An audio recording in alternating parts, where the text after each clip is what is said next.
Muito boa noite. Nós estamos dando início a mais um Diálogo AMSUR, hoje contando com a presença do embaixador Tadeu Valadares e do professor Gilberto Rodrigues. Nós tivemos, na segunda-feira passada, no evento passado, um diálogo sobre o conflito na Palestina, que foi bastante importante, mas na terça-feira, logo na sequência, nós tivemos a reunião do Conselho de Segurança das Nações Unidas. Nessa reunião do Conselho de Segurança, nós tivemos a apresentação de uma proposta por parte do Brasil, que está, por este mês, na presidência do Conselho de Segurança. Essa proposta foi aprovada por 9 dos 12 membros presentes na reunião. Houve 2 abstenções, que foi o caso da Rússia e do Reino Unido, e não foi aprovada por um veto, né? E por um veto, como só ia acontecer, veto de um dos membros permanentes do Conselho de Segurança. No caso concreto, o veto foi feito pelos Estados Unidos. E isso não é a primeira vez que ocorre, não, né? Nós temos um quadro que já vem se materializando há bastante tempo, de dificuldade na governança mundial, né? E principalmente dificuldades no sistema ONU, né? E nós queríamos hoje dar uma conversada sobre isso,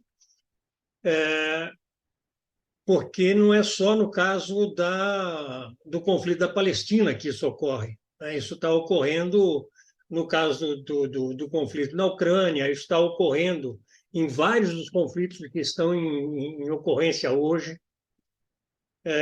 E nós vamos ter, portanto, hoje 2 pessoas conosco para tratar desse tema.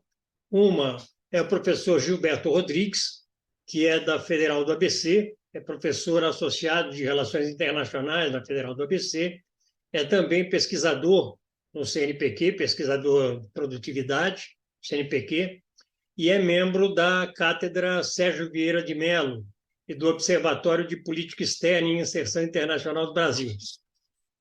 Teremos também presente conosco o embaixador Tadeu Valadares, que é embaixador aposentado, tem serviços prestados junto à Embaixada do Catar, da Romênia, da Costa Rica, e foi também diretor do Departamento de Direitos Humanos do Itamaraty. Hoje, ele exerce bastante colaboração com a Comissão Brasileira de Justiça e Paz, da CNBB. Tiveram, inclusive, uma atividade ontem, né? O professor Tadeu, o embaixador Tadeu Valadares. Eu vou pedir para fazer a abertura dos nossos trabalhos ao nosso presidente do Instituto AMSUR, Vicente Trevas, mas antes eu queria algumas coisas, né? Esta atividade, os Diálogos AMSUR, são uma realização do Instituto AMSUR, Instituto Sul-Americano para a Cooperação e Gestão Estratégica de Políticas Públicas, sempre desenvolvidas em parceria com o Fórum 21 e com o portal Rede Estação Democracia. Eu vou solicitar às pessoas que nos assistem pelo YouTube que se inscrevam em nosso canal, que para serem avisados ou avisadas, né, das atividades que nós vamos desenvolver, cliquem também no sininho. E queria hoje, particularmente, fazer uma homenagem, né, nesta atividade a uma pessoa que, para mim, foi bastante importante, né, que faleceu hoje pela manhã, aos 92 anos de idade, que é o advogado Idibal Pivetta, que também é conhecido por muita gente por sua atividade teatral com o nome de César Vieira.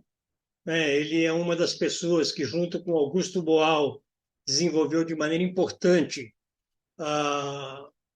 atividades no campo do teatro popular. né, o Augusto Boal com o Teatro do Oprimido, o César Vieira com o Teatro União e Olho Vivo. Ele faleceu hoje pela manhã, vai ser cremado amanhã, né? O velório dele vai ocorrer a partir de hoje, às 11 horas da noite, lá na sede do Teatro União e Ouro Vivo. Então, eu queria já passando para os nossos trabalhos, solicitar a abertura por parte do nosso presidente. Vicente Trevas, com você, por favor. Obrigado, Granado. Muito boa noite a todas e todos. Um agradecimento especial aos nossos, às nossas falas introdutórias e esclarecedoras do professor Gilberto Rodrigues, um grande estudioso, também um grande parceiro de agendas comuns, né?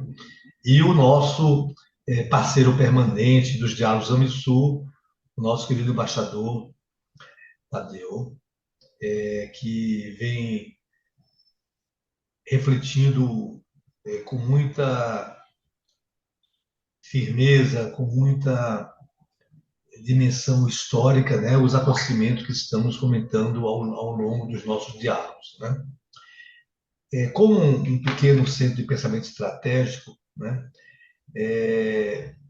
o tema de hoje, na verdade, é sobre a desordem mundial, né?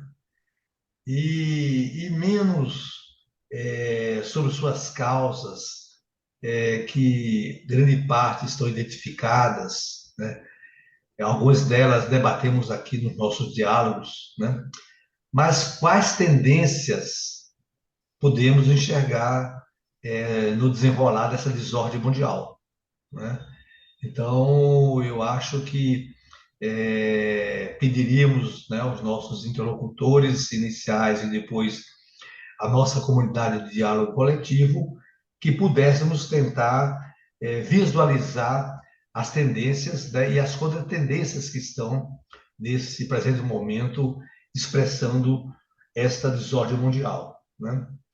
E nós sabemos que tudo isso é expressão de uma relação de força internacional, é a expressão de interesses dominantes, é a expressão das potências hegemônicas ou as potências em ascensão. E aqui é uma indagação quase que metodológica da política, ou seja, as tendências possíveis em curso serão resultado da virtude ou da fortuna? Ou seja, teremos atores, teremos lideranças capazes de exercer a sua virtude e nos conduzir a uma saída dessa encruzilhada da desordem mundial? Ou teremos de esperar os acontecimentos das coisas, a força das coisas, ou seja, a fortuna, né? Então, com essa breve introdução, eu devolvo a palavra, a condição dos trabalhos ao Granado, esperando ter, da noite de hoje, um debate crucial, porque ele se refere a todos nós, aos nossos destinos enquanto nação, enquanto cidadão, enquanto humanidade. Então, com você, Granado, para a continuidade dos nossos trabalhos. Muito obrigado, Vicente. Eu vou passar, então, para o professor Gilberto Rodrigues. O Gilberto tem um problema de horário, né? Ele tem aula daqui a pouco, então não vai estar conosco durante toda a atividade, mas eu queria deixá-lo completamente à vontade, né, para quando for o horário, né, que tiver que sair, que tiver que se desligar da nossa atividade, que possa fazê-lo sem nenhum problema. Então, Gilberto, com você, por favor. Muito boa noite a todas e todos. Um grande prazer estar com vocês, um prazer poder voltar a encontrar o professor Vicente Trevas. Prazer também agradecendo o convite ao Antônio Carlos Granado, meu querido amigo embaixador Tadeu Valadares. Grande prazer também poder compartilhar esse espaço com todas e todos aqui, vocês.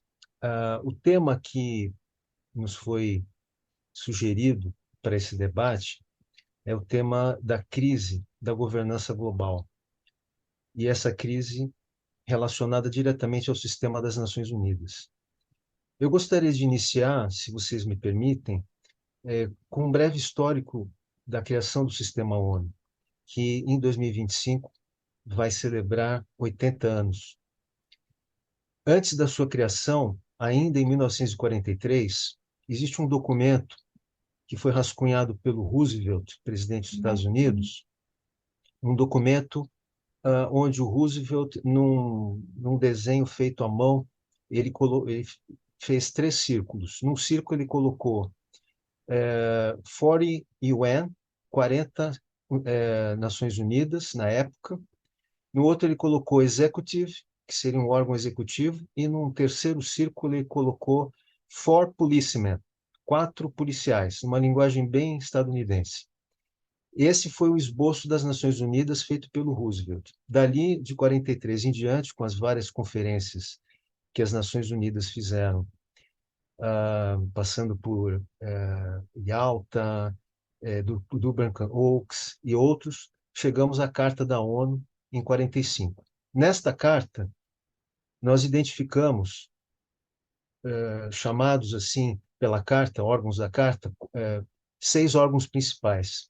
A Assembleia Geral da ONU, onde estão todos os países, o Conselho de Segurança, o único órgão que cuida da paz e segurança internacional e, portanto, o único órgão que tem capacidade de produção de normas vinculantes a todos os estados, o Conselho Econômico e Social, o ECOSOC, o Conselho de Tutela, que teve o seu momento no processo de descolonização, hoje está desativado, e a Corte Internacional de Justiça, que já existia enquanto Corte Permanente de Justiça Internacional na Liga das Nações e que foi renovada a partir da Carta da ONU. Pois bem, desde 45, então, nós passamos a ter uma nova ordem mundial que foi dada pelos países vencedores da guerra.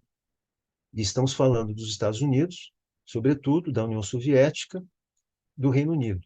A França compõe esse componente dos países vencedores e a China.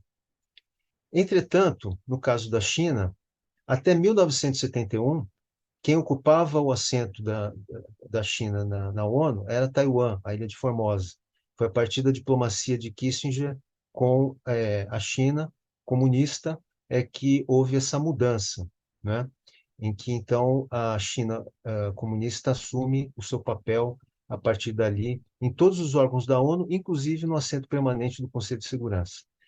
Em 1991, com a dissolução da União Soviética, a Rússia assume o posto que era da URSS e ela reivindica para si aquele assento no Conselho de Segurança e também houve essa mudança.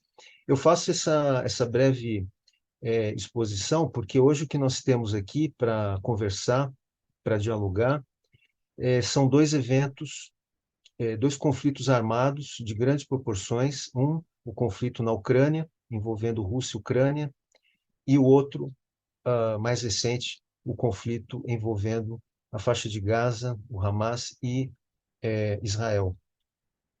Nestes 2 conflitos, nós, tendo em vista a sua magnitude, tendo em vista o enorme ameaça à paz e segurança internacionais que estão dados por esses 2 conflitos, o Conselho de Segurança vem sendo acionado. É importante dizer que há muitos conflitos em curso no mundo, tanto conflitos interestatais quanto conflitos internos, de natureza interna.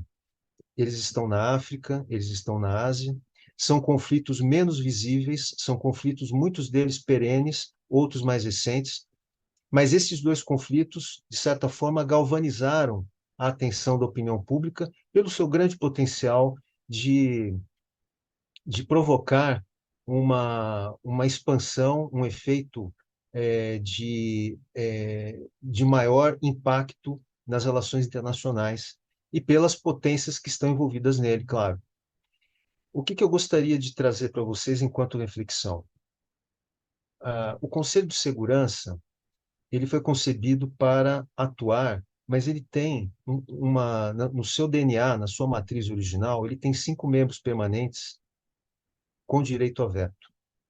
E são eles exatamente os vencedores da Segunda Guerra Mundial. Nós vamos celebrar 80 anos, em 2025, do Sistema ONU, e aquilo que nós podemos chamar de legitimidade internacional mudou muito, mudou bastante. E por que mudou? Porque aumentou o número de países com o processo de descolonização. De 50 países da ONU, originalmente, nós temos hoje 193. Durante os anos 60, 70 e 80, nós tivemos um progressivo processo de descolonização da África e da Ásia, que gerou uma enorme quantidade de países novos, com base no princípio da autodeterminação dos povos, que está na Carta das Nações Unidas. E esse processo, então, nos traz hoje 193 países e temos 2 observadores, que é a Cidade do Vaticano, a Santa Sé, e a Autoridade Nacional Palestina. Durante o processo de existência do Conselho de Segurança, ele poucas vezes conseguiu obter consenso entre os 5 permanentes, entre os P5, como se chama, né, na linguagem diplomática. Ora a União Soviética, na época em que a União Soviética ainda existia, ora os Estados Unidos colocavam seu veto por algum interesse em que não havia consenso no Conselho. Quando o Conselho começa a funcionar? A partir do fim da Guerra Fria, com o colapso da União Soviética e com um período imediatamente posterior à Guerra Fria, em que a Rússia passa a ter um comportamento mais amigável de acomodação de interesse com os Estados Unidos, que esse período durou pouco. E foi exatamente nesse período em que o Conselho de Segurança, a Resolução 678, Resolução 682, resoluções que foram aprovadas em razão da invasão do Kuwait pelo Iraque. Então, foi a Primeira Guerra do Iraque. Nesta Primeira Guerra do Iraque, estamos falando então dos anos de 1990, pela primeira vez o Conselho de Segurança consegue obter um consenso para uma resolução de caráter obrigatório que pudesse ser efetivada, né? Esse momento, que foi muito celebrado na época, né, e que também, por parte da literatura e das relações internacionais, se via como um momento de unipolaridade dos Estados Unidos, que durou pouco, porque depois nós voltamos à bipolaridade, e hoje já discutimos uma multipolaridade, ele permitiu que o Conselho pudesse agir por por abstenção da China, por uma retração da Rússia pós-soviética, mas que, com o passar dos anos, voltamos a ter dificuldades para o Conselho atuar sem vetos, né?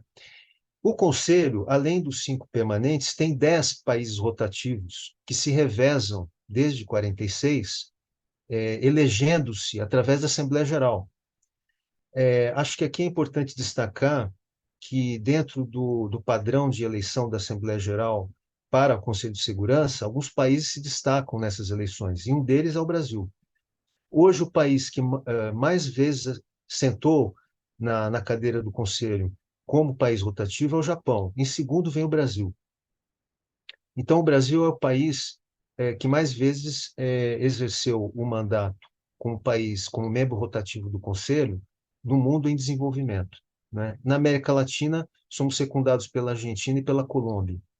O México, apesar de que o México tem um papel importante nas relações internacionais, por razões de natureza interna, de uma interpretação do princípio da não intervenção da Constituição mexicana, o México se furtou a não participar durante um bom tempo do Conselho e agora, recentemente, reviu essa posição e está voltando. De qualquer maneira, é importante destacar que, para que uma resolução possa ser aprovada no Conselho de Segurança, é necessário pelo menos 9 votos dos 15 e nenhum veto. Ou seja, com 9 votos sem nenhum veto, é possível aprovar uma resolução do Conselho. Dentro do processo de votação, nós temos votos afirmativos, votos contrários e abstenções. uma das possibilidades de fazer o Conselho funcionar é que os países permanentes não vetem. Eles não precisam votar a favor da resolução, eles podem simplesmente se abster. Com isso, é possível fazer funcionar o Conselho. Mas nós não estamos numa situação, e poucas vezes estivemos, como eu disse, numa situação ideal para o Conselho funcionar.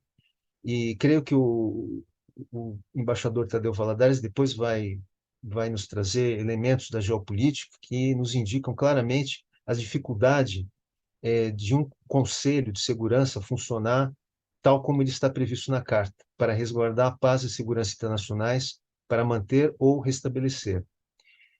Agora, se o Conselho não funciona, o que fazer dentro da governança global? Curiosamente, em 1950, os Estados Unidos da América, diante da resistência da União Soviética em aprovar resoluções naquele momento, resolveu tentar aprovar uma resolução na Assembleia, né, ficou conhecida como Unity for Peace, a resolução 377 da quinta sessão da Assembleia, que permite que a Assembleia Geral avoque para si o tema de paz e segurança, que lá na Carta da ONU é o tema de jurisdição da Carta, do Conselho, que está na Carta. Então, sem ser retirado o tema do Conselho de Segurança, a Assembleia Geral, através da resolução 377, número 5, ela avoca para si também o tema de resguardar, de restabelecer ou de manter a paz internacionais. É um processo de competição da Assembleia com o Conselho. A diferença, quais as diferenças? Primeiro, ela não é vinculante, a resolução que possa ser invocada a partir da 377, ou seja, sessões que a Assembleia Geral possa fazer e aprovar uma resolução para recomendar que a comunidade internacional tenha uma determinada conduta, né, que algum país ou grupo de países deixem de fazer ou façam alguma coisa em nome da paz e da segurança, essa resolução que venha a ser aprovada não tem caráter vinculante, não é obrigatória. Entretanto, na Assembleia Geral não existe a figura do veto. Portanto, nenhum país permanente do Conselho pode vetá-la na Assembleia Geral. Razão pela qual uma resolução na Assembleia Geral, embora não seja vinculante, tem um grande poder moral e, em determinados casos, ela pode mostrar um grande consenso na comunidade internacional sobre um determinado assunto, não é? Então, se nós pegarmos, por exemplo, o conflito da Israel-Palestina e observarmos o comportamento do Conselho de Segurança, usualmente os Estados Unidos funciona como país aliado, não é, incondicional de Israel em todo esse período desde que da criação do Estado de Israel, a partir da resolução da Assembleia Geral, presidida pelo ministro Oswaldo Aranha, na época, em 47 a partir, em 48 a resolução que aprova da Assembleia Geral o Estado de Israel e da Palestina, os dois Estados, né? Então, a solução de dois Estados foi dada pela resolução do Conselho de Segurança em 48. Desde então, e com todos os conflitos que sucederam a esse ato normativo, os Estados Unidos se colocam a favor de Israel e vetam quaisquer possibilidades de recomendação ou de condenação de Israel no Conselho. Porém, na Assembleia Geral, muitas resoluções foram aprovadas condenando Israel e os Estados Unidos não puderam vetar, né?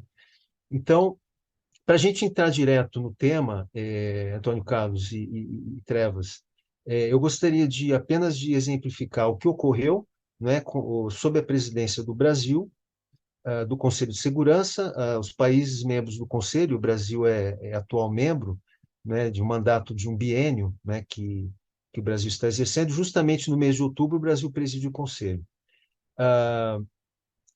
O que ocorreu foi que, após o início das hostilidades do Hamas em relação a Israel e o revide de Israel em relação a Gaza, né? Então, digamos, o conflito estabelecido, o Conselho de Segurança foi marcado uma sessão para uma discussão. Mas a Rússia trouxe uma proposta de resolução e normalmente os países podem levar.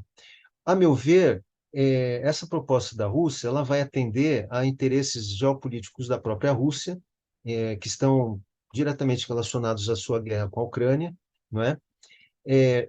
E isso vai gerar um problema para essa proposta russa, porque ninguém imaginaria que os Estados Unidos, o Reino Unido e a França iriam aceitar uma proposta da Rússia. E aqui eu já estou fazendo um juízo de valor sobre a proposta russa. Então, ela foi vetada, né? Essa primeira proposta.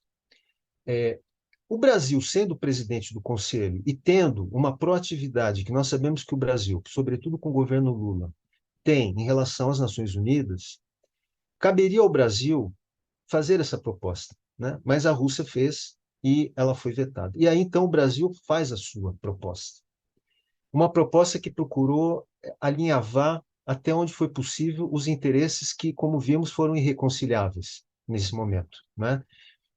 O Brasil propôs uma linguagem, de certa maneira, nova, né? Uma pausa humanitária. Normalmente, nós usamos a expressão corredor humanitário para que as pessoas refugiadas, para que as pessoas que estejam sob iminente risco de ataque possam transitar sem nenhum risco de serem bombardeadas, atacadas, alvejadas, né? Mas a expressão corredor humanitário estava fora de cogitação para Israel. Então, o Brasil propôs uma pausa humanitária. Da mesma forma, estava fora de cogitação a possibilidade de um cessar-fogo por Israel. Não estava em concordância com isso. Então, a pausa humanitária foi uma tentativa de unir corredor humanitário com cessar-fogo. Foi uma proposta interessante, mas que não, embora não tenha sido vetada esse item, os Estados Unidos decidiram vetar justificadamente porque a resolução que o Brasil propôs não contemplava o chamado direito de defesa de Israel, né? Muito bem. E essa resolução foi, então, vetada. Agora, atentemos para o número de votos a favor. 12 votos a favor. Então, ela foi majoritariamente aceita. E há duas abstenções, que neste caso nós podemos fazer uma leitura como concordância, porque a abstenção não é necessariamente estar fora do conflito, né? A abstenção também é dar vazão a que seja aprovado, sobretudo. Então, o Reino Unido e a Rússia se abstiveram. E o único país que veta é os Estados Unidos. Isso mostra, a meu ver, um completo isolamento dos Estados Unidos, juntamente com Israel, em relação ao conflito israelo-palestino neste momento, né? Se nós observarmos o histórico de resoluções da Assembleia Geral aprovadas no tema da Palestina, no tema do conflito israelo-palestino, nós vamos ver um padrão bastante linear de isolamento dos Estados Unidos, de Israel e de uma pequena parcela de países que os apoiam, né? Geralmente não passam de 10, de 193. Se nós pudermos acompanhar o padrão de votação em relação ao conflito israelo-palestino na Assembleia Geral, nós vamos ver um padrão bastante linear em que Estados Unidos, Israel e um pequeno grupo de países ficam isolados, né? Eu gostaria, além disso, de comentar que, falando de governança global e do conflito específico israelo-palestino, a gente precisa olhar o que está acontecendo no Conselho de Direitos Humanos da ONU em Genebra. O Conselho tem sido bastante vocal a favor da Palestina.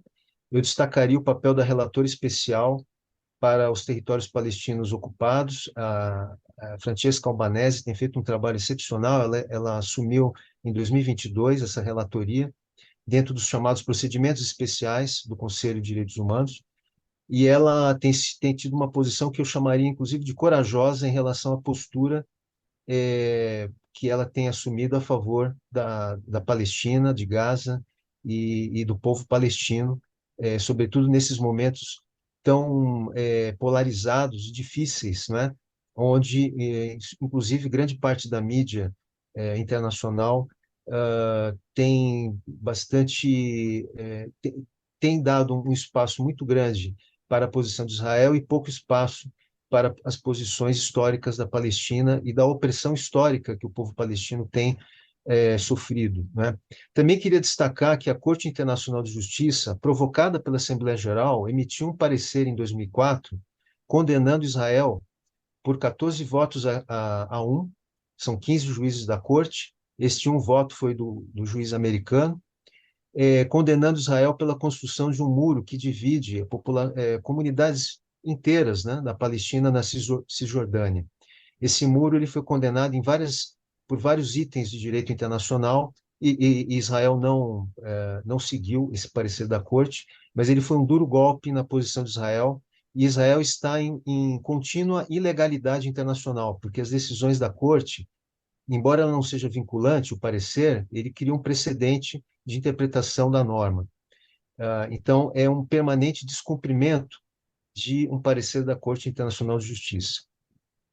Finalmente, eu gostaria de citar o Tribunal Penal Internacional, que é um órgão independente, autônomo do sistema da ONU, e que tem competência para julgar crimes contra a humanidade, crimes de guerra, crimes de agressão, que não tem tido uma postura, uma posição para investigar Israel e muito menos para emitir mandados de prisão contra autoridades israelenses, pelo que vem ocorrendo na Palestina, e que podem ser qualificados, e vários analistas internacionais, juristas de grande renome têm feito isso, qualificar como crimes contra a humanidade e crimes de guerra cometidos em Israel contra a Palestina. Neste caso específico, o Hamas, com os seus ataques, também poderia ser acusado de crimes de guerra, né? Ou crimes contra a humanidade. Ele não estaria isento disso, naturalmente. O que não se pode é apenas imputar ao Hamas esses crimes contra a humanidade, ou crimes de guerra, e não fazer isso, não fazer o mesmo com o Estado de Israel. No caso do Tribunal Penal Internacional, dessa inação, temos que lembrar que o Procurador-Geral do Tribunal Penal Internacional ele pode agir ex officio, ou seja, ele pode agir por vontade própria, ele não precisa pedir autorização, né?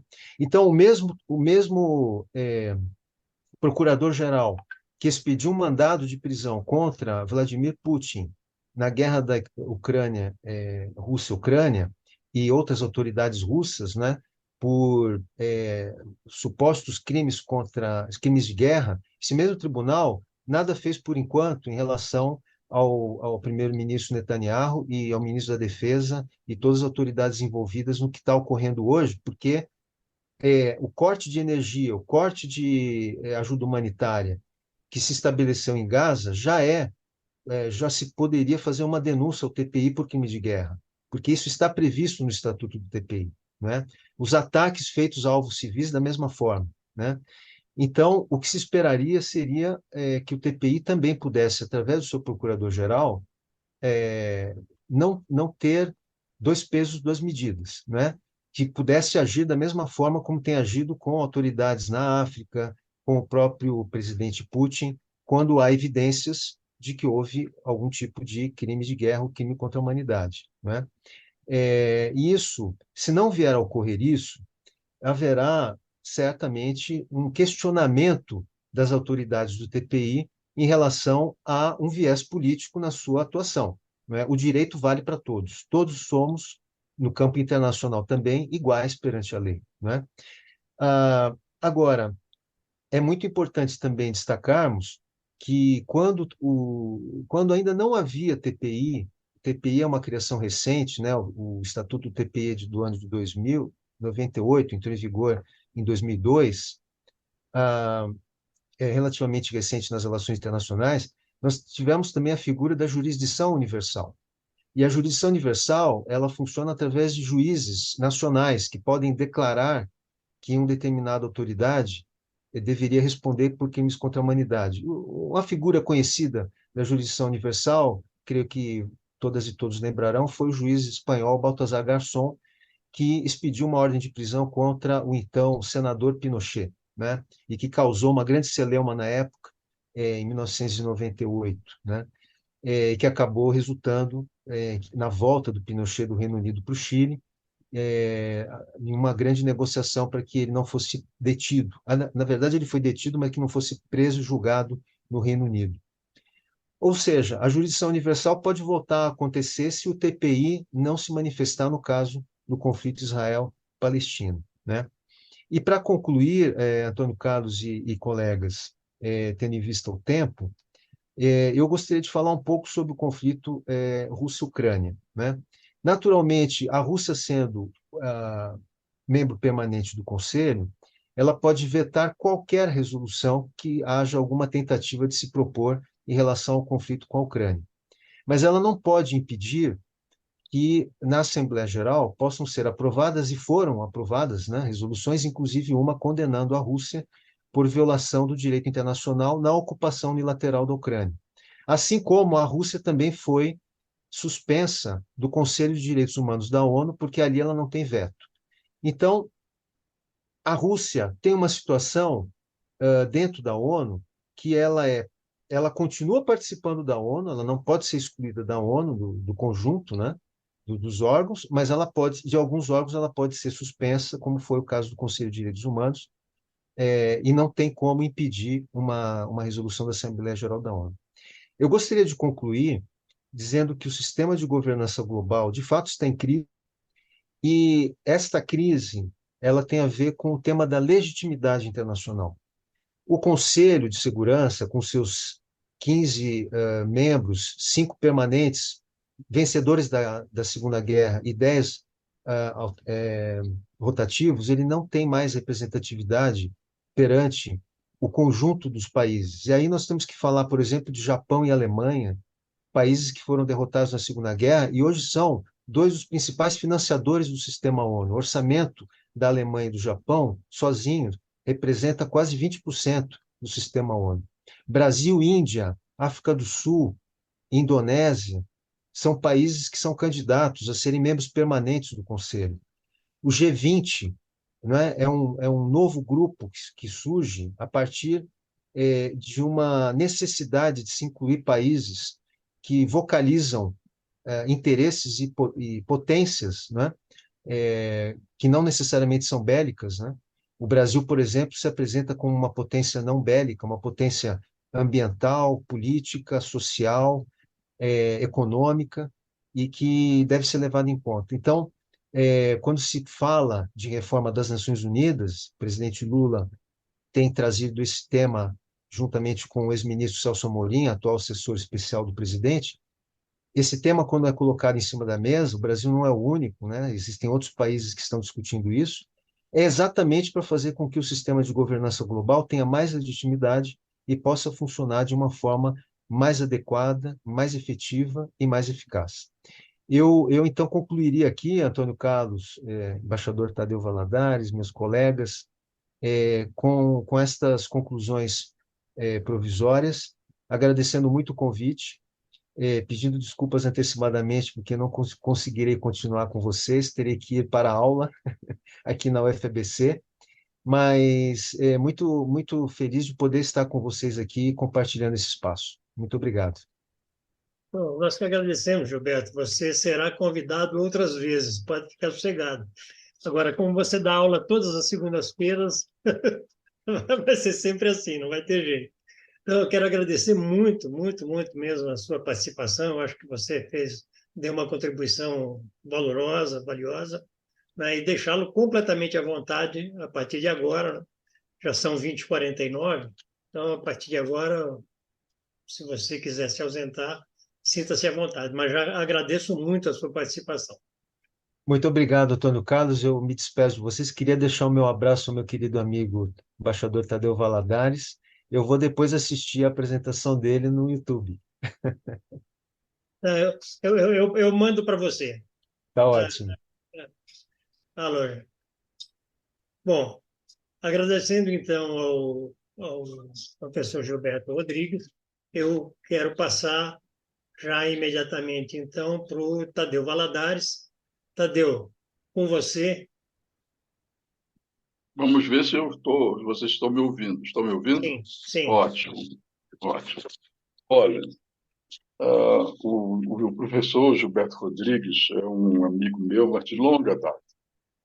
E eu fico muito feliz hoje de ter ouvido o Gilberto nos apresentou com uma clareza de raciocínio, que eu acho que é a marca registrada dele, as dificuldades da ONU em cumprir o papel estatutário dela diante dos conflitos geopolíticos que, ao se aguçarem, minam toda a governança e, quem sabe, se minam irreversivelmente a governança global, tal como hoje desenhada.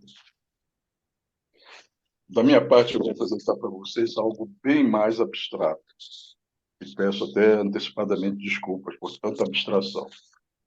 O que eu lhes trago são só algumas notas de caráter introdutório sobre a minha forma, talvez muito particular, de ver a estrutura e a dinâmica da ordem internacional em tempos de transição de hegemonia. O tema é amplo, o tempo de exposição obrigatoriamente curto. Tomara eu consiga, eu que não sou um praticante de ciências sociais, somente um embaixador aposentado, ainda assim expressar minha visão de maneira que seja compreensível para quem hoje está conosco. Vamos lá. Para mim, a cena geopolítica se torna menos opaca se a considerarmos como um dos elementos cruciais de um todo bem maior, um todo que eu chamo de ordem-sistema internacional. Essa ordem-sistema e sua estrutura e dinâmica são sinalizadas pela sucessividade das conjunturas. Conjunturas que, por si mesmas, elas revelam, digamos, o real das coisas, mas, simultaneamente, elas ocultam, o que, teoricamente, permitiria melhor entender as conjunturas. Daí a dificuldade da gente, acho que todos nós, minha especialmente, de elaborar análises de conjuntura com um desejável rigor.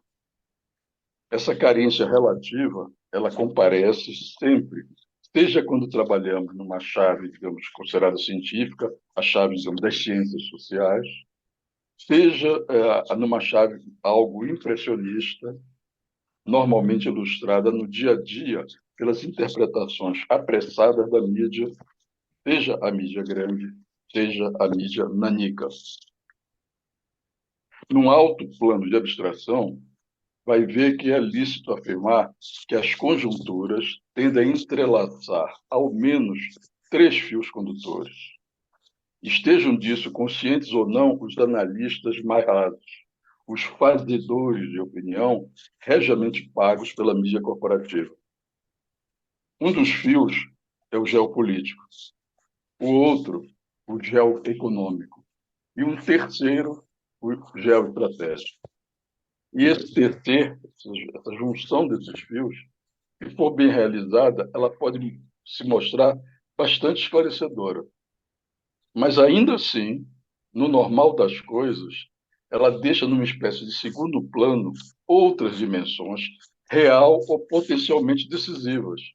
Entre elas, a esfera cultural, a da religiosidade, o campo intelectual e até mesmo o conflito das interpretações assentadas em ideologias contrapostas.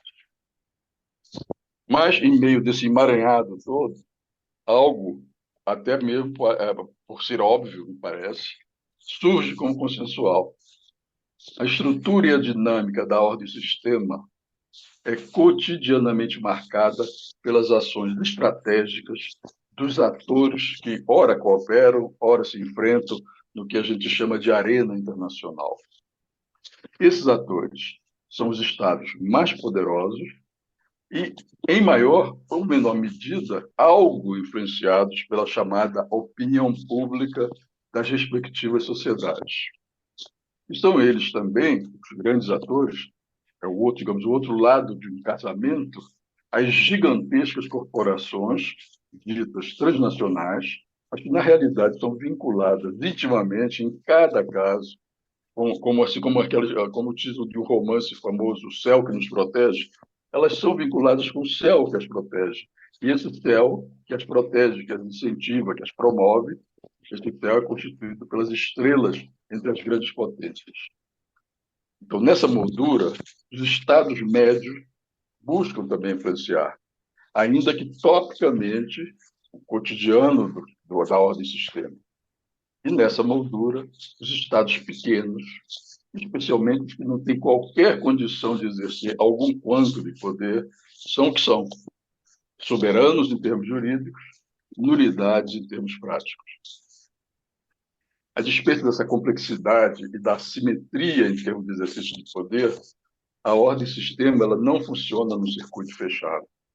Para mim, ela remete a algo que, estando sempre presente, raramente analisado em profundidade.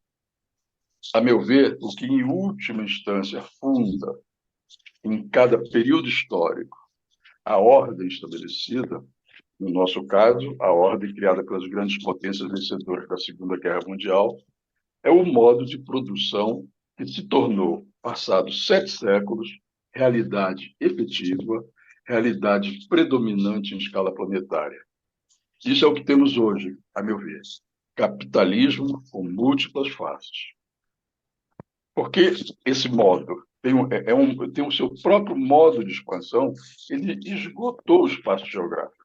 Ele é planetário mesmo. E porque o modo não se mantém sem acumulação ampliada, o seu funcionamento gera conflitos de vários tipos, tanto no interior de cada sociedade e de cada Estado, como também nas relações entre eles. Isso constitui um amplo arco que vai das lutas de classe e de outros tipos de luta, às disputas, conflitos e guerras de vários tipos. A dimensão da cooperação certamente existe e certamente é importante. Não é? Ela existe com toda a sua importância, mas ela também é demandada pelo modo de produzir. Em tempos de crise aguda, a cooperação diminui muito, enquanto que a conflitividade dispara. Com esse pano de fundo, que é o meu pano de fundo, que é algo muito subjetivo, com esse pano de fundo não me parece difícil sustentar que desde a virada do século, ou mesmo desde bem antes, o que até pode nos remeter à década de 70 do século passado, o que afinal acompanhamos e vivemos é uma longa crise, uma crise matizada, porque ela própria tem seus ciclos.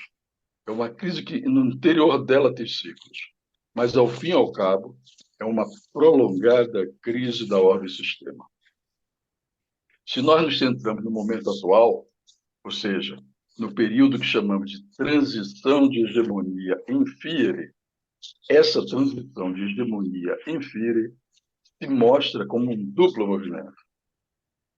Por um lado, nós observamos a dinâmica do que muitos analistas apontam como a decadência do polo ocidental.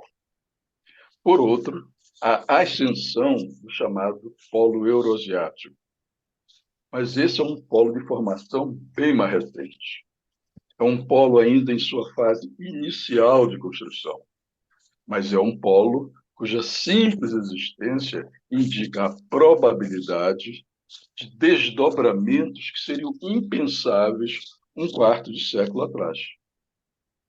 Se a gente coloca a trajetória dos Estados Unidos nesse contexto, a dinâmica desse duplo movimento fica mais clara. Durante a fase ascendente do ciclo da hegemonia americana, cujo começo pode ser, digamos, didaticamente fixado na década de 80 do século passado, a elite dirigente e o conjunto das classes dominantes na República Imperial, eles elaboraram e tentaram concretizar uma espécie de reedição ampliada do mito segundo o qual o século XX se revelara sinônimo de primazia global alcançada pelos Estados Unidos. Ou seja, se o século XX já era, de acordo com esse mito, o grande século de ascensão americana, o século XXI deveria ser o da confirmação, expansão e refinamento dessa hegemonia. O mundo de um só hegemon nasceu da implosão da União Soviética. Então, cumpria preservá-lo. Para surpresa dos ideólogos do novo século americano, os rumos geopolíticos, geoeconômicos e geoestratégicos de certos países, rapidamente, esses rumos conjuntos se revelaram obstáculos crescentes ao unilateralismo hegemônico. ou a hegemonia do unilateralismo. A ascensão chinesa é um fenômeno algo bem comportado desde Deng Xiaoping, mudou de face com a chegada de Xi ao poder uma década atrás. Pouco mais de uma década antes disso, Putin assume a direção do Estado russo e dá início a um processo centrado na recuperação, tanto interna quanto externa, do status de grande potência que havia sido desempenhado, o papel dessa grande potência no século XX pela União Soviética. Então, nós temos que esses dois processos, o chinês e o russo, mesmo se eles houvessem seguido traçados paralelos, por si sós, eles já ameaçariam a hegemonia unipolar que os Estados Unidos desejavam assegurar ao longo de todo esse século. Ameaçar essa hegemonia era e é, para Washington e seus aliados transatlânticos, ameaçar a ordem internacional baseada em regras. Recordemos que essa ordem e o neoliberalismo viveram crises severas desde ao menos 1982. Crises que, em sua sequência, pensemos em 1991, 2008, na chamada Grande Recessão disparada pelo coronavírus, essas crises, essas sequências de crises, debilitaram o projeto americano. Eu acho que nisso tudo é essencial não perder o foco geopoliticamente central. O que foi pensado e instituído para ter vigência no longo prazo histórico, estou me referindo à ordem internacional baseada em regras, vive, desde algum tempo, um período tendencialmente terminal. O país hegemônico e as potências a ele associadas sabem que a crise é profunda. Do que talvez ainda não se haja dado inteira conta é que se trata de uma crise sistêmica a exigir ampla correção de rumos. Não dá para trabalhar pela beirada. A crise é de tal ordem que passou a demandar aquele tipo de gigantesco esforço que Tommaso de Lampedusa sintetizou numa frase célebre. Se queremos que tudo continue como está, é preciso que tudo mude.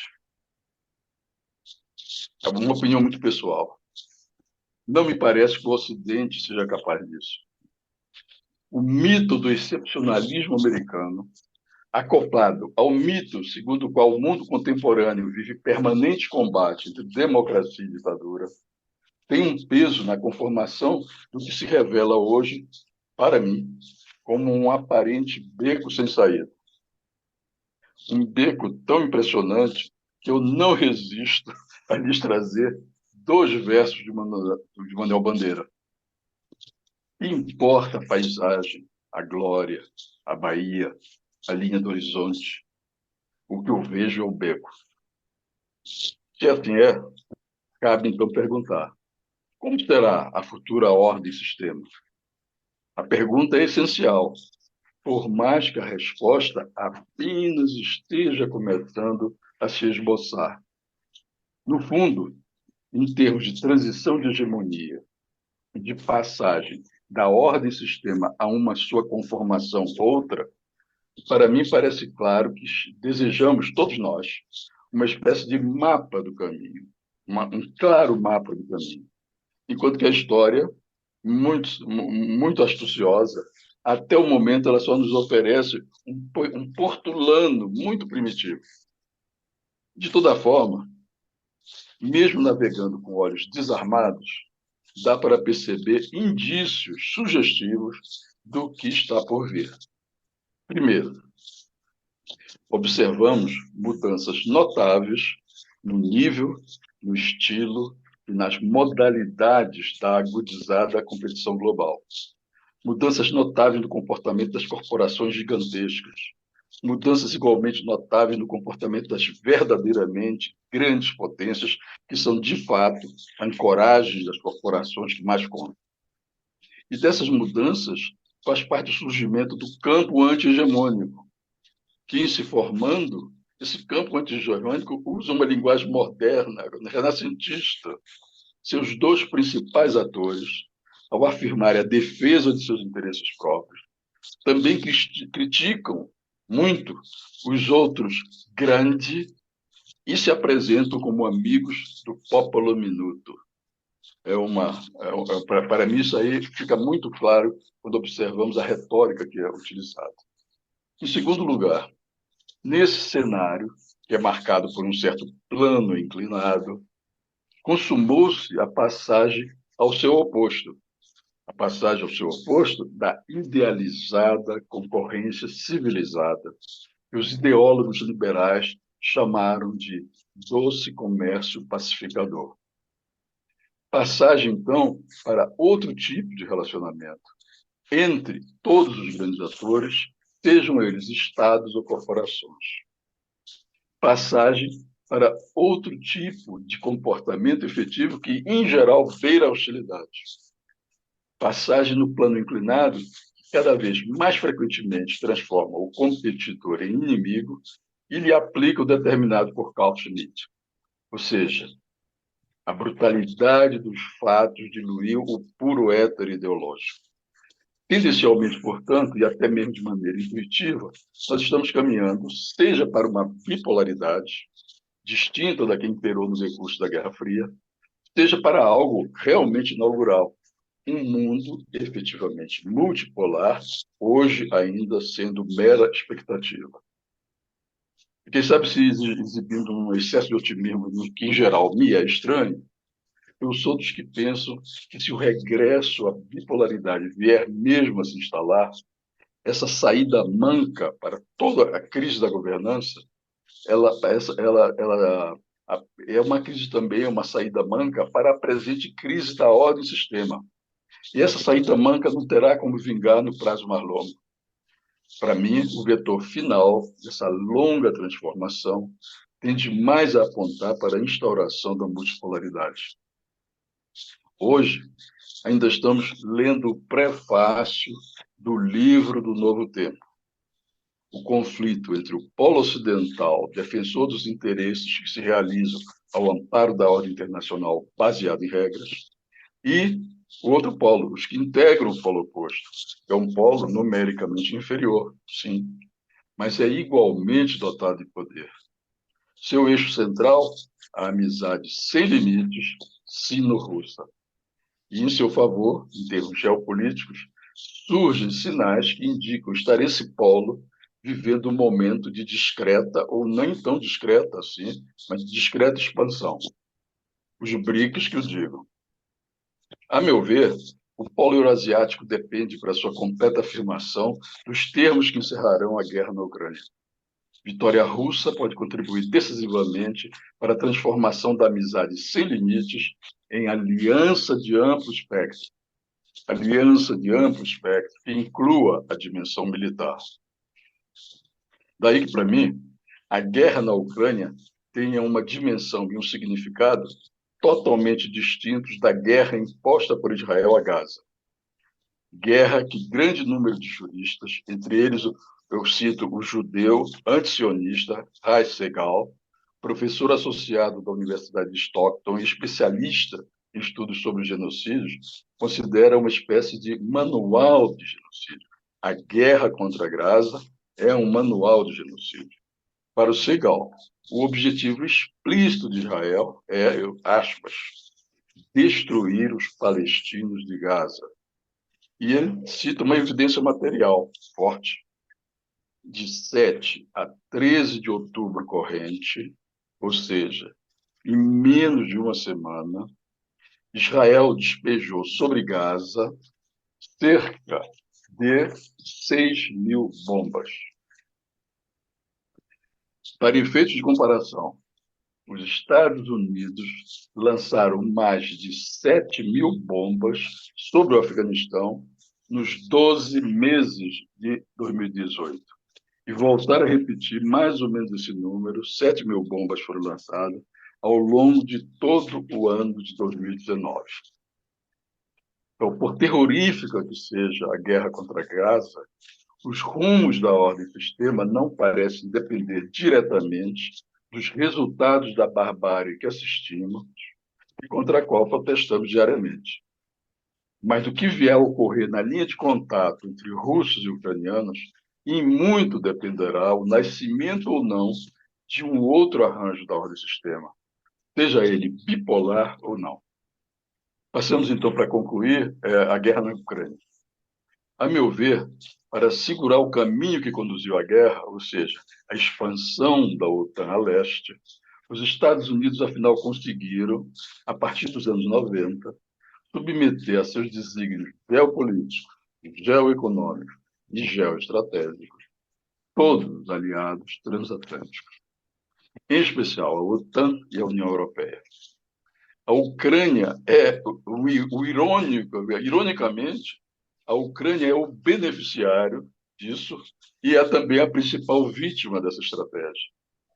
No âmbito da grande aliança ocidental, portanto, a relação entre seus integrantes, para mim, é de clara subordinação ao Estado hegemônico.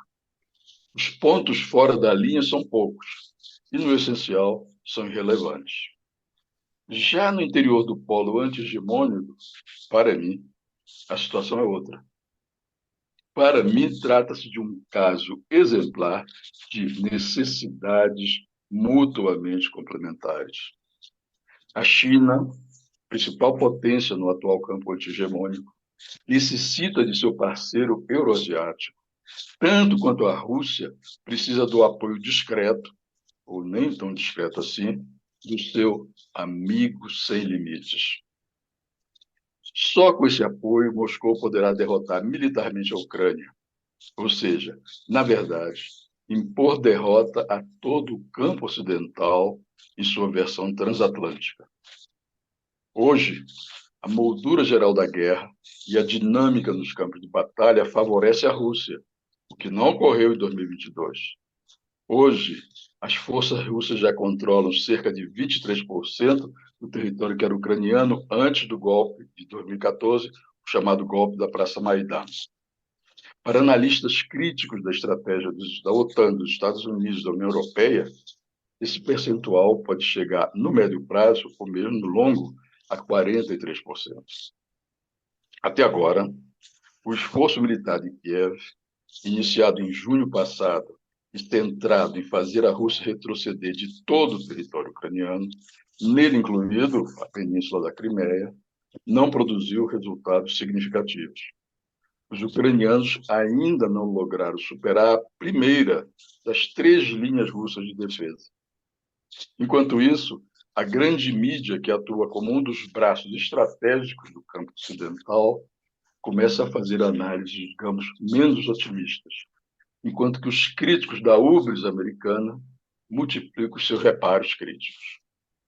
Uma ilustração da análise menos celebratória da grande mídia ocidental. Dia 21 de setembro passado, a revista The Economist difundiu sua opinião a respeito dos rumos da guerra.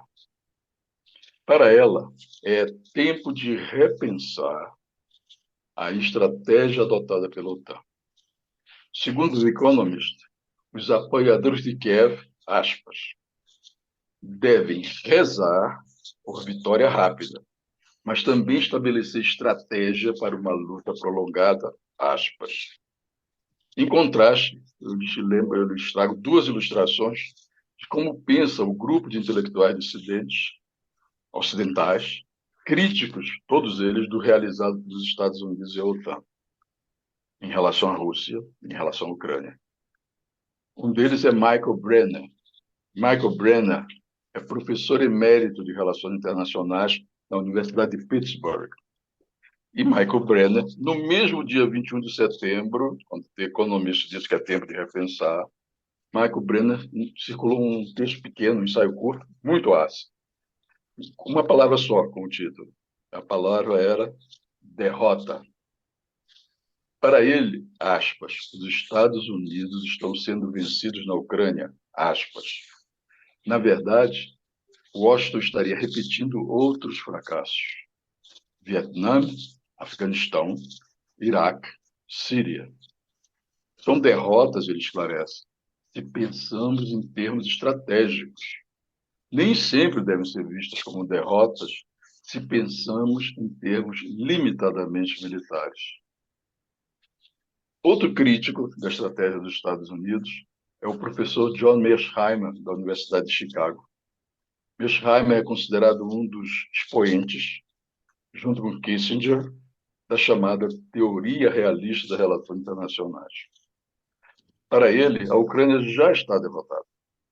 Pior ainda, ela estaria quase que fadada, no limite, perder para a Rússia todo o seu território oriental, toda a sua parte oriental.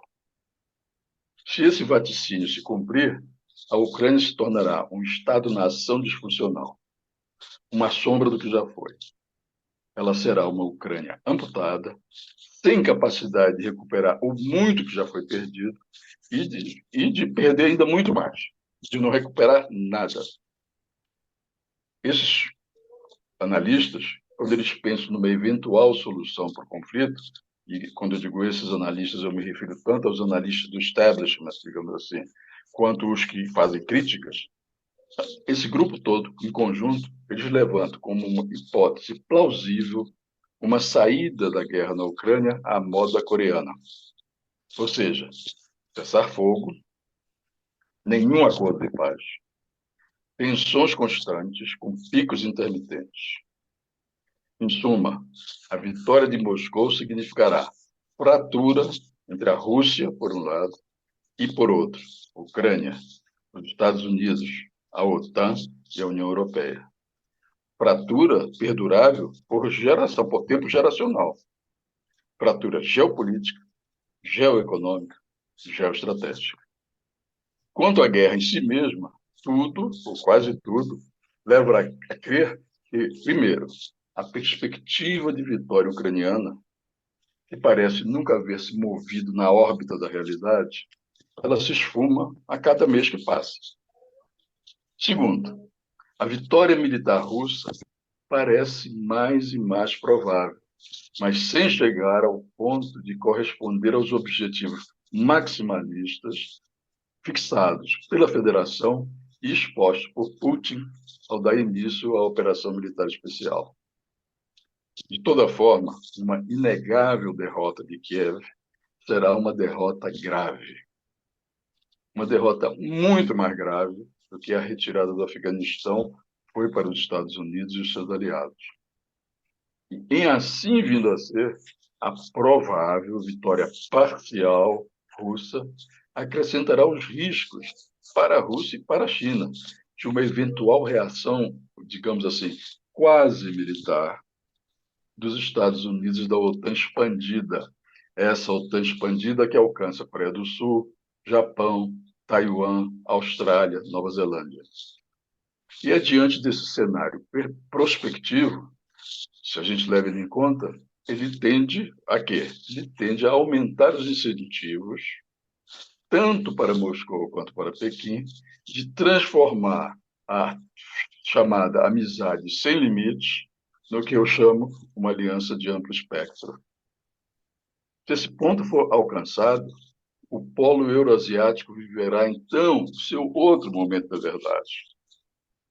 Ou bem ele vai negociar com os Estados Unidos e aliados a gestação de um novo esquema bipolar, ou ele terá que se entender no registro mais profundo com o Sul global, com vistas a que o polo euroasiático e as potências médias do mundo em desenvolvimento negociem com o campo ocidental, né, é um processo histórico inaugural, a construção da futura ordem-sistema baseada na multipolaridade efetiva.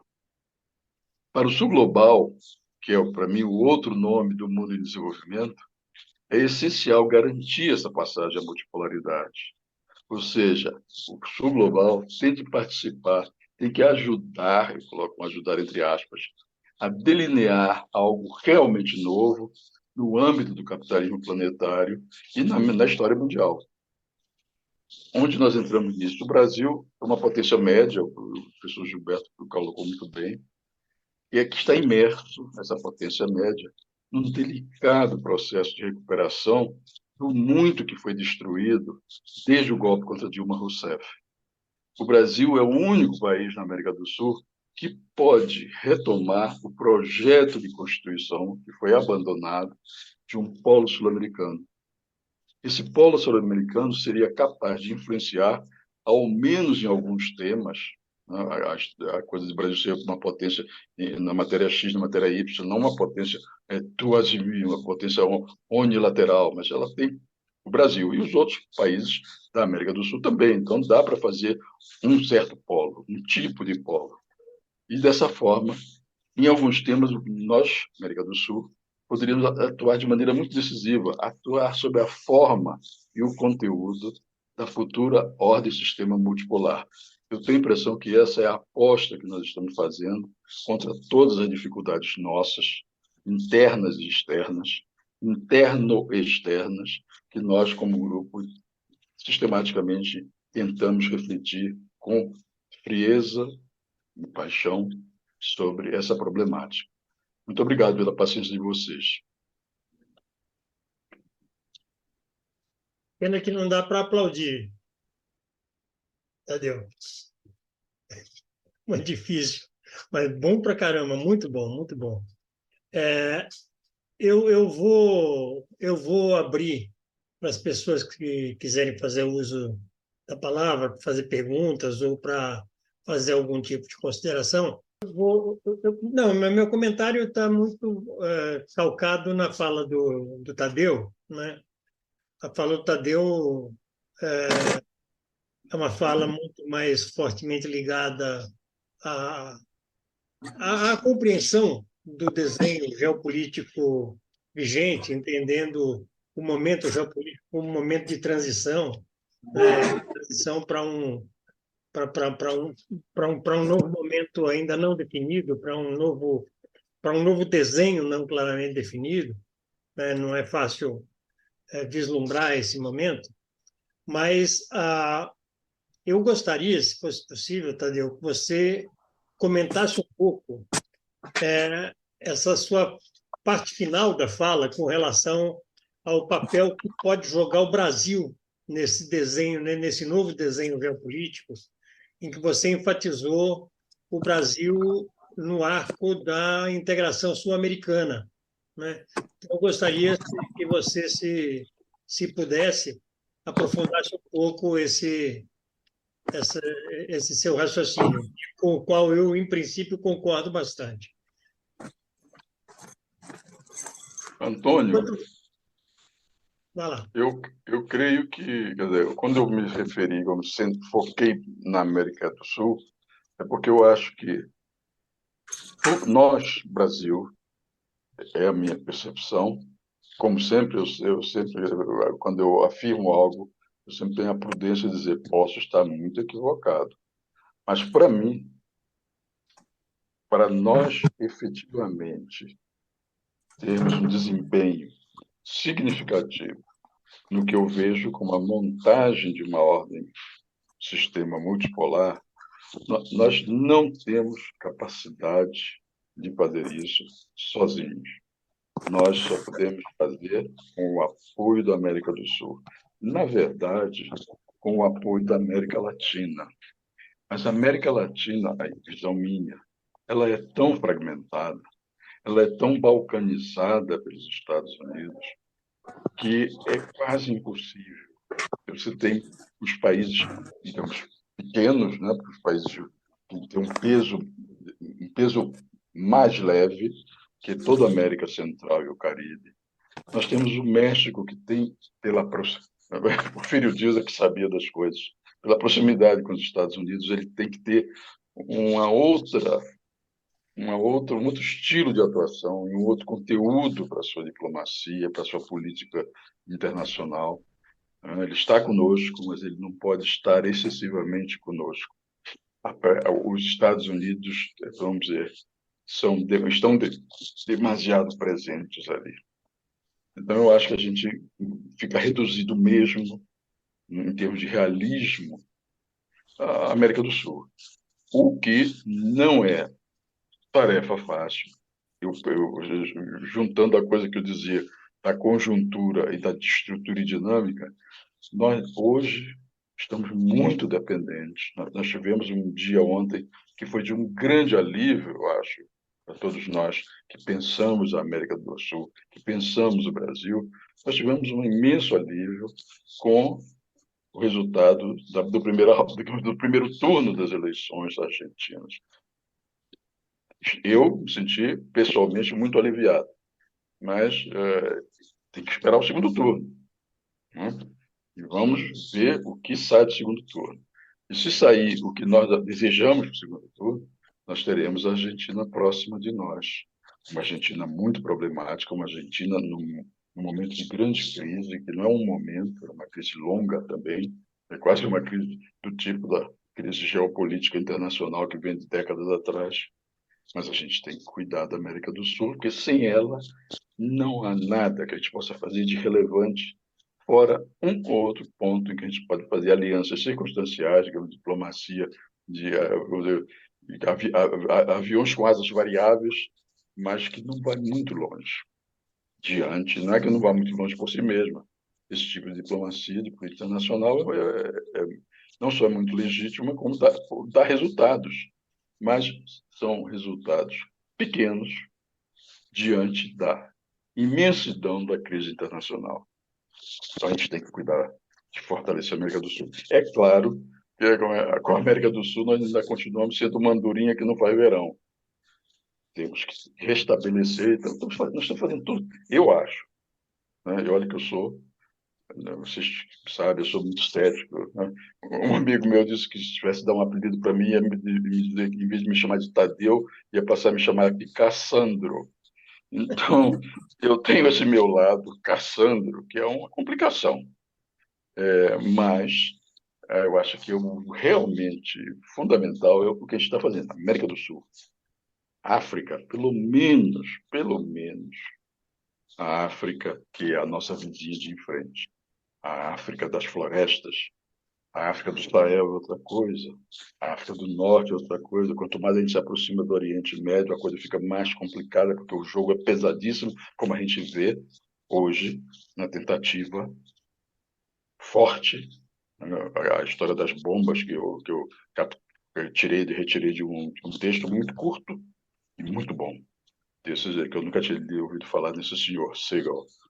A gente, o Oriente Médio é demais. O que está acontecendo em Gaza, literariamente, é a subida do Kurtz pelo Rio Congo e ele dizendo horror, horror, horror.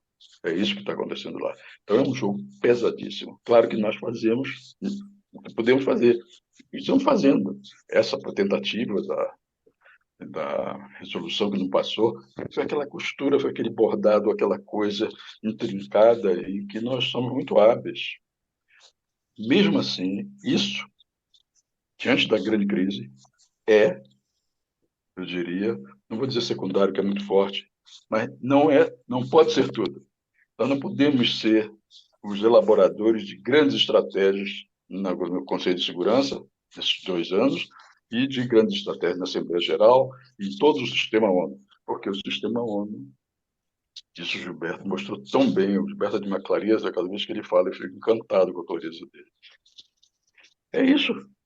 Você pode fazer todo o bordado jurídico, mas existe outro bordado que é mais forte, que é o bordado do poder. Então a gente tem que acumular poder. E para a gente acumular poder, a gente tem que ser vitorioso internamente.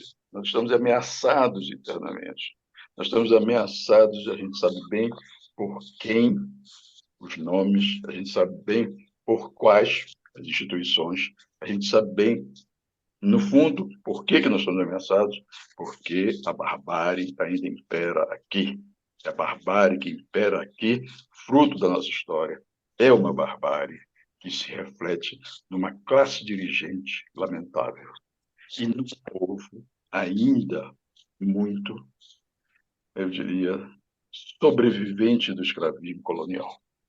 Então, é um pouco isso que eu dizer. Agora, a gente tem que ser universal, a gente tem que fazer isso, nós somos muito bons. A universalidade da nossa política externa, quando não está na mão de imbecis, muito sofisticada e vai continuar a ser. Mas nós temos grande risco de os imbecis voltarem, seja os imbecis que nós já fichamos, digamos assim, que já mapeamos todos eles, seja voltarem com outros avatares. E isso a gente tem que evitar nas próximas eleições presidenciais. Paro por aqui. Obrigado, Tadeu. Tem duas pessoas inscritas, tem o Vicente e tem o Newton. Eu vou passar para o Newton primeiro. Então, Isso. Newton, com você, por favor.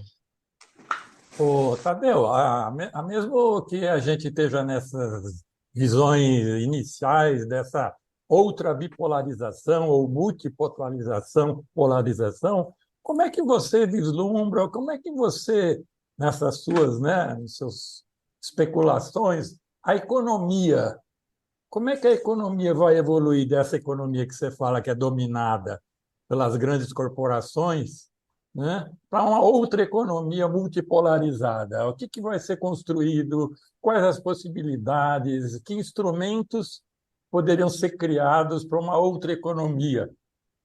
Para uma economia que não seria, talvez, de exploração, mas de cooperação, talvez. Como é que você vê isso? Você tem umas ideias assim sobre isso? Eu vou ler já a questão levantada pelo Tibúrcio no chat. Embaixador, boa noite. Antes de tudo, parabéns pela exposição que traça cenários e aponta caminhos que parecem prováveis. Não temos bola de cristal, mas como estará o mundo daqui a cerca de 4 a 6 meses? Não em termos específicos, mas do fortalecimento das tendências gerais que o senhor aponta. Ou seja, o que fazer para contribuir com esse processo? Na sua opinião, há algo de relevante que a chamada sociedade civil internacional possa fazer? Então, ficam essas duas questões, Tadeu, e aí depois eu passo para o Vicente. Vamos tentar ser breves, que senão vai estourar o tempo. Tá, ok. Eu vou ser bem curtinho, né? Cassandro falando. A coisa... Eu participo de um dos grupos que eu participo de vários grupos. Um dos grupos que eu participo é um grupo muito, eu diria, muito interessante. É um grupo que me ensina muito. E que me ensina, inclusive, eu que tenho uma tendência forte ao ceticismo e uma tendência forte ao realismo. Esse grupo me ensina muito a tentar ver o mundo numa outra chave. E na chave de interpretação do mundo, é uma chave que vai na contracorrente, mas que ela é uma contracorrente muito esperançosa e que é uma contracorrente muito voltada para a criação de uma outra economia, de uma economia solidária, de uma economia não exploradora, de uma economia não predatória. Eu diria, para sintetizar assim, não, uma economia à maneira do Papa Francisco. Eu vejo, eu aprendo, eu não sou religioso, então eu aprendo muito com o diálogo com os meus amigos desse grupo. Mas eu continuo achando que essa coisa que eu disse do capitalismo planetário, eu acho que ele nos dá o limite das coisas. Eu acho que é muito interessante, muito interessante a metáfora do Weber, a coisa da jaula de ferro, da jaula de aço. O capitalismo é essa jaula de aço, é essa jaula de ferro. Ele nos contém a todos.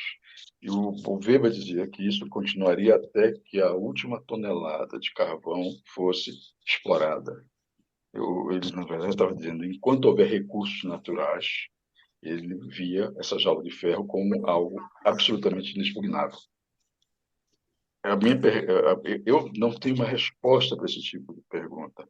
Eu diria que os votos do meu coração, eu acho que os votos de qualquer pessoa relativamente racional e altamente esperançosa, os votos dos nossos corações seriam isso, que o mundo fosse organizado, o mundo construído em outra chave, uma chave de cooperação, uma chave de comunidade, uma chave de solidariedade. Eu respeito muito essas posições todas, eu aprendo com elas. Eu, por exemplo, agora mesmo, essas coisas todas começaram no século XIX, o século XVIII, no XIX explodiram. Eu agora mesmo estou lendo Proudhon, né, num outro grupo. E Proudhon tem coisas muito interessantíssimas nessa chave. Mas eu acho que essas propostas, elas estão na mesa e elas vão se atualizando. Mas elas estão na mesa há cerca de 200 anos. Elas ainda não vingaram, o que não quer dizer que elas não possam vingar. Mas vingar, aí eu também sou muito.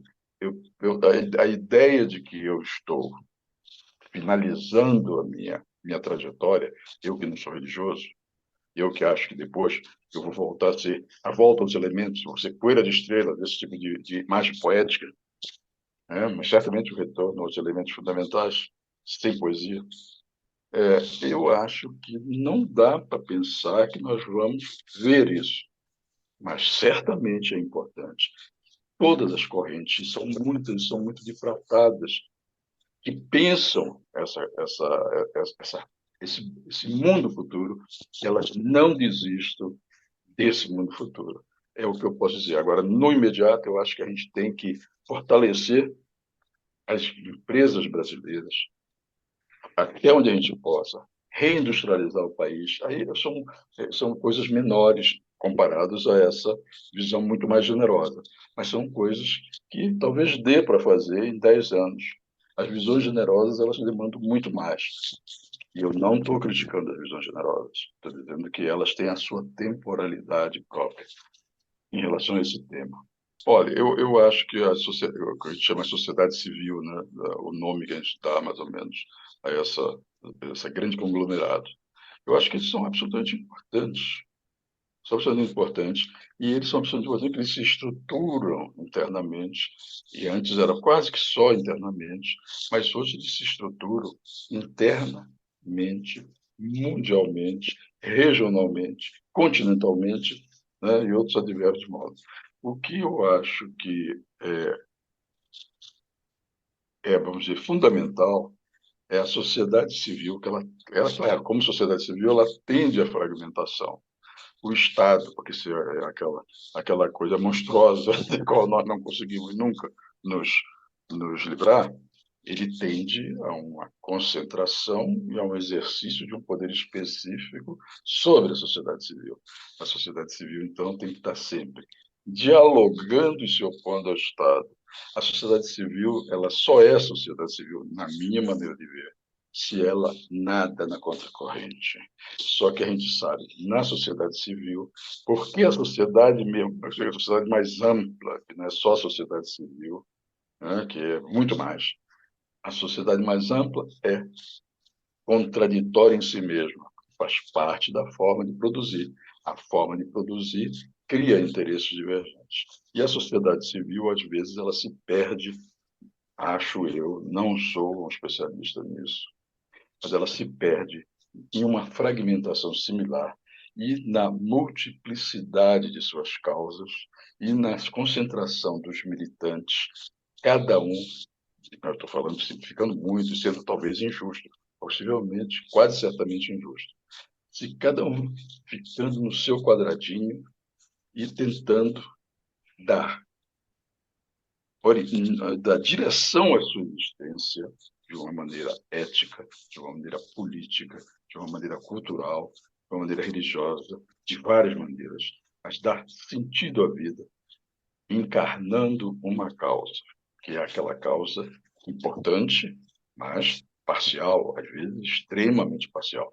Então, a gente pode, da sociedade civil, a gente pode pedir que ela consiga se juntar todas as correntes que tenham afinidades eletivas entre si e que possam ser afinidades eletivas contra a barbárie. Eu acho que o Brasil é um país muito bárbaro, muito bárbaro. Continua sendo muito bárbaro, basta a gente abrir o jornal todo dia, né, e ver as barbaridades que foram cometidas no dia anterior. Então, eu acho que a sociedade civil ela tem que conseguir juntar por afinidades eletivas, juntar por interesses convergentes os que não são bárbaros, porque dentro da sociedade civil é muito bárbaro e eles também se organizam. Então, há uma correlação de forças interna à sociedade civil, que permite ou não que ela influencie mais ou influencie menos o governo, o Estado, né, os poderes, e isso é que ela consiga, se for o lado civilizado, se conseguir influenciar, né, tanto o governo aqui como a governança global, só pode ser muito positivo. Essa é a visão aqui um pouco do Tadeu Cassandro, mas sendo relativamente otimista. Muito obrigado, Tadeu. Vicente, por favor, com você. Obrigado, Leandro. Primeiro, eu quero manifestar assim, a minha satisfação, a minha alegria pela qualidade do debate de hoje, né? Eu acho que os nossos diálogos estão ganhando cada vez mais densidade, né? Na medida em que estamos trazendo pensadores, né, que têm significativas reflexões e também estamos tentando construir as equações das nossas indagações, né? Então, eu acho que o dia de hoje, a sessão de hoje, vai nos ajudar muito, né, a estabelecer, né, essas equações das nossas agendas e dos nossos desafios, né? E quero dizer que as duas exposições foram complementares, quer dizer, o Gilberto falou do teatro de operações das instituições constituídas a partir da Segunda Guerra Mundial, né? E depois o esgotamento de suas possibilidades, né? Então, hoje foi o relato de que, se entende, essa dinâmica, por mais complexa que ela possa ser e tudo, ela não ultrapassa, né, os limites dados pelo seu ato fundacional, que é justamente uma ordem internacional baseada nos vitoriosos da Segunda Guerra Mundial, e de forma particular hoje, sob a tutela do que a gente pode chamar o Império Americano, né? E com todas as suas complexidades. Mas, por outro lado, o nosso segundo expositor, né, o Tadeu Valadares, ele avança muito assim nos termos do que poderia ser a equação das nossas questões e das nossas lutas, né? Ou seja, ele traz muito a complexidade, que acho uma dimensão fundamental, né? Eu estou fazendo essa introdução porque eu iniciei a abertura aqui dos trabalhos, né? Primeiro tentando nomenar, né, o momento presente, utilizando aí o conceito ou a metáfora da desordem, né? É, portanto, um processo de desordem é um processo no qual, né, o objeto da desordem vivencia um conjunto de conflitos, né? Quer dizer, é a dinâmica dos conflitos, é a potencialização dos conflitos, é a convergência dos conflitos, é a condensação dos conflitos que gera a desordem, né? E, evidentemente, que esses conflitos, eles apareceram, né, nas falas dos nossos expositores, né? Mas nós teríamos de até revisitar para tentar enunciá-los, né? Porque essa desordem ela está revelando antagonismos, né, entre processos importantes, por exemplo, entre o mercado e o Estado. E esse é um antagonismo que está perpassando, você entende, os países, as sociedades, né? Quem ontem acompanhou os discursos, né, dos atores argentinos, né, verificou em alguns deles a clareza desse entendimento, né? Quando tanto o candidato presidencial Massa quanto o governador vitorioso da província de Argentina se manifestaram, eles afirmaram, explicitaram essa questão, onde, em oposição a esta aventura expressa pelo candidato Milei, eles afirmam que nós precisamos de mais Estado, né? Isso, portanto, revela que esse é um conflito importante da conjuntura da desordem ou da conjuntura do tempo presente, né? Um outro conflito muito forte é entre democracia e autoritarismo. Isso também, eu estou usando o exemplo de ontem, porque essas coisas foram pensadas, eu mesmo escrevi textos isso anos atrás, e depois eu verifico na cena real dos atores reais, quer dizer, a expressão desses conflitos, né? E, evidentemente, todo o tema da solidariedade versus o darwinismo social, tudo isso eu percebi ontem, você entende? E das manifestações dos atores de uma contenda localizada, mas também portadora de questões universais, né? Mesmo riqueza e pobreza, direitos e privilégios, né? Enfim, né? É, eu estou dizendo isso porque o nosso instituto, recorrentemente, ele vem chamando atenção para uma categoria que talvez nos organize a pensar e agir, né? E essa categoria é uma categoria do que nós chamamos da encruzilhada, né? Da encruzilhada, né? Ou seja, com esses processos todos em curso, eles não estão sinalizando um só futuro, uma só possibilidade, né? E essas diferenças de futuro, de possibilidades, leva todos nós, como Estado, como humanidade, a uma certa encruzilhada, né? E mais ainda, e é um momento onde grandes consensos estão sendo desfeitos, né? Repare, o consenso majoritário, hegemônico, e aí o Tadeu é muito importante relembrar que nós estamos numa disputa hegemônica, que essa é uma dimensão explicativa para as ocorrências, né? E nós sabemos que essas disputas, né, elas estão obrigando, e aqui é que eu trouxe a minha segunda intervenção inicial, né? Não foi por acaso, né, não foi só por literatura que eu usei, né, as duas dimensões da política. Quer dizer, a dimensão virtuosa da política e a dimensão ocasional da política, né? Ou seja, se face ao futuro, nós seremos conduzidos, né? Pela nossa virtude, ou seja, pelas nossas capacidades, né? Claro, e essas capacidades, essas virtudes não são onipotentes, quer dizer, elas lidam com as conjunturas, com as realidades, mas eu posso ter uma outra visão de deixa o barco correr para ver onde ele vai, né? E, portanto, ficar só na lógica da fortuna, na lógica das circunstâncias, na lógica do ocaso, né?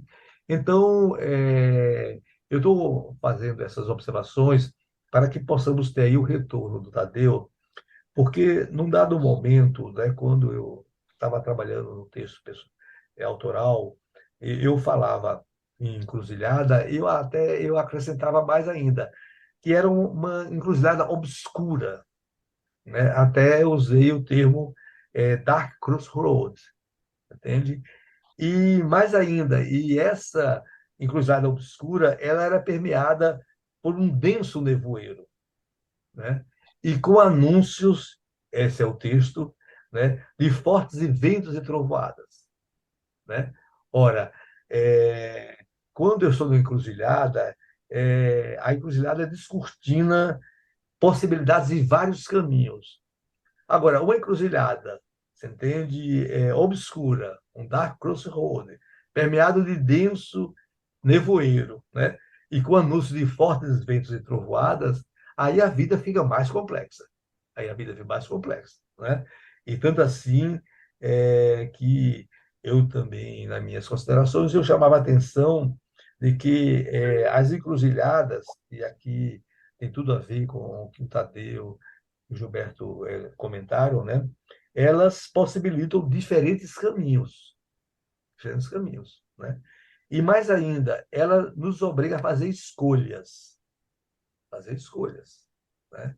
E, portanto, escolha como pessoa, como grupo social, como classe social, como país, como região e tudo aí, né? E o mais complexo disso é que, ao pedir escolhas e, portanto, pedir decisões, né, elas, se queremos ser prudentes, elas têm de se dotar de sentido e razão, entende? E, para isso, veja, nós precisamos de reflexão, nós precisamos de pensamento e nós precisamos de inteligência.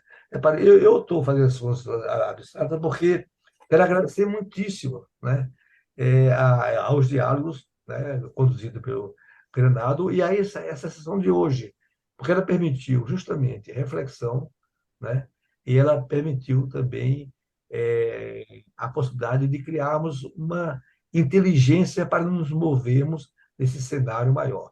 Então, eu pediria ao mestre Tadeu o seguinte: se essa minha literatura de quinta categoria, quer dizer, ela tem sentido, no sentido, na direção do que você tem, o que você acabou de dizer para a gente.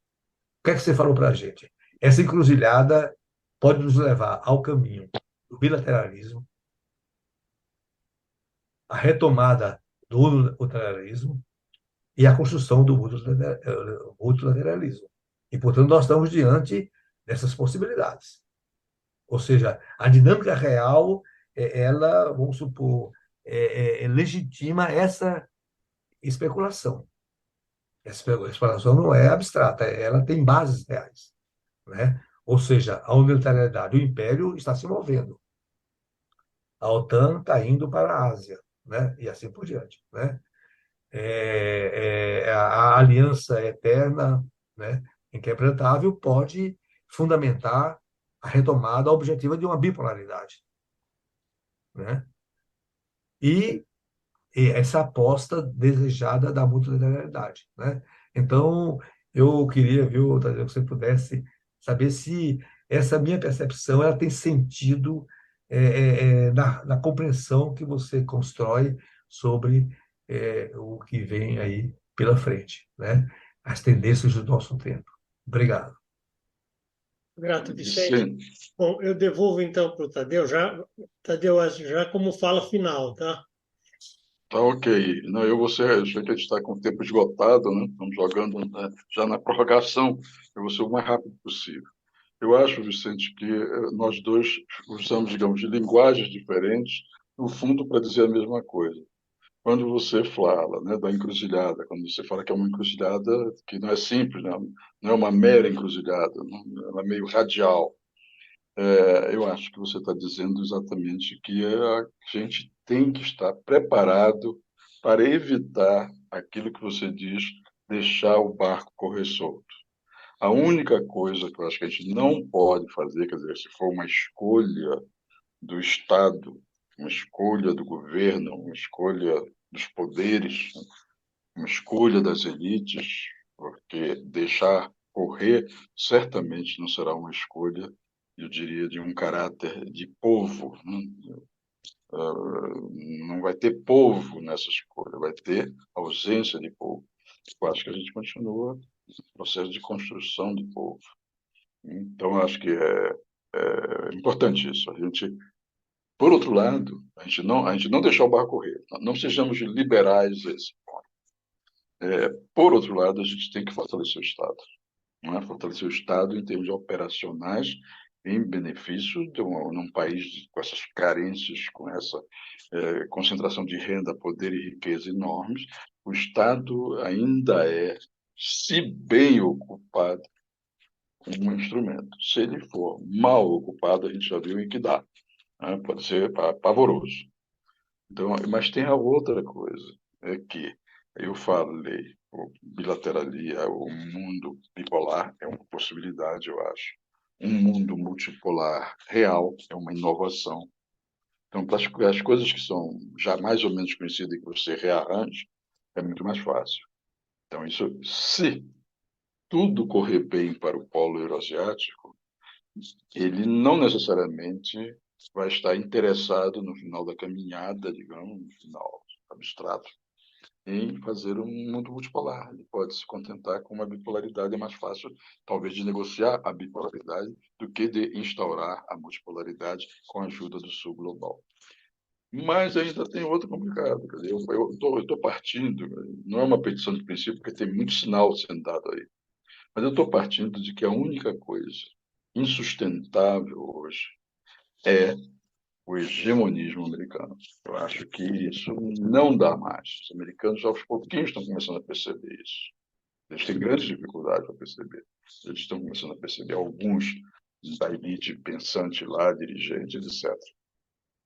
E a gente tem que ver o que é que vai acontecer no interior dos Estados Unidos. A gente está pensando sempre nos Estados Unidos como um ator internacional. Eles estão encrencadíssimos no plano interno, encrencadíssimos há muito tempo.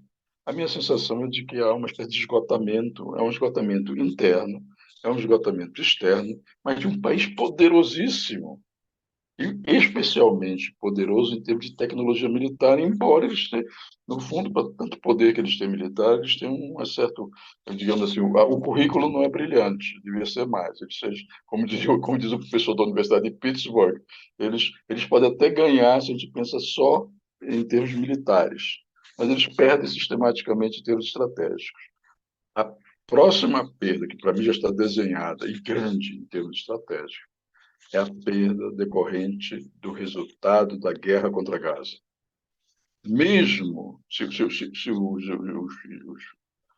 as forças militares israelenses fizerem em Gaza o que eles estão dizendo que vão fazer, eles estarão reeditando no século XXI um genocídio do tipo que eles fizeram em 1948, mas que o planeta inteiro está vendo. Embora as imagens sejam o que são, elas não deixam nenhuma dúvida do que está acontecendo. Embora os comentários do que eu chamo de fazedores de opinião rasos, que a gente tem que ter a paciência de ver e ouvir, eu vejo pouco, eu sou muito sem paciência, mas eles têm isso, eles já perderam. Militarmente, os israelenses podem até vencer, o que é uma tragédia imensa, uma segunda Nakba que pode convulsionar o Oriente. A gente viu isso, o Jonuel falou, convulsionar meio mundo. Mas mesmo que não convulsione meio mundo, perderam, acabou. E os Estados Unidos embarcaram nessa. Por motivos internos, externos, aí você pode teorizar, é outra conferência, é outra palestra. Então, eu acho que a gente está assim. Tem um polo que está realmente muito mal em soja. Tem um outro que está dependendo do resultado da guerra da Ucrânia, mas está crescendo, está se estabelecendo. E temos nós. E nós somos frágeis. Nós não temos a capacidade e o poder de, vamos dizer, ser um jogador, nem mesmo com o peso de uma Índia. Não temos. Temos que jogar o grande jogo, não sendo as estrelas do time. Mas temos que ter luz, temos que ser, de alguma maneira, ainda que uma estrela de quinta grandeza, mas sejamos uma estrela de quinta grandeza. O que a gente não pode é deixar a coisa correr solta. Isso eu acho que você apontou. Né? E como eu te digo, você tem uma linguagem que é diferente da minha, mas a gente está, no fundo, eu acho que a gente está apontando para as mesmas coisas. Você talvez, que eu sou Cassandro e você não é, você talvez apontando com mais esperança do que eu. Muito obrigado, Tadeu. Muito obrigado mesmo. Eu acho que a gente, como disse o Vicente, teve hoje um debate de altíssimo nível, que contribuiu muito para a compreensão do mundo que nós estamos vivendo nesse momento. Eu quero agradecer a participação do Tadeu, quero agradecer a participação do Gil